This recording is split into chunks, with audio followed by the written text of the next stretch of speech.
Hey everyone, welcome back to our channel Guide Hub. In today's video, I will show you how to find all the posts, photos and pages you have liked on Facebook. So yes, let's get started. First, open the Facebook app on your phone and log in if you are not already.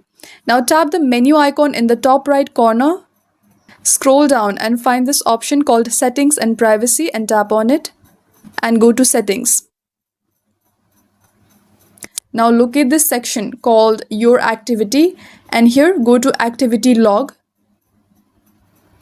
Here you will see a list of all your activities on Facebook. Either it's public posts, story activity, page likes, following, added friends, video searched, search history, group searched, your comments, and here likes and reactions. Tap on it.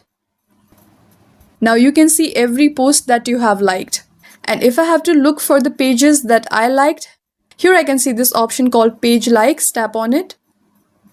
And that's it. From this option, you can review your likes or even unlike something if you want. And that's it. That's how you can find all your likes on Facebook using the activity log.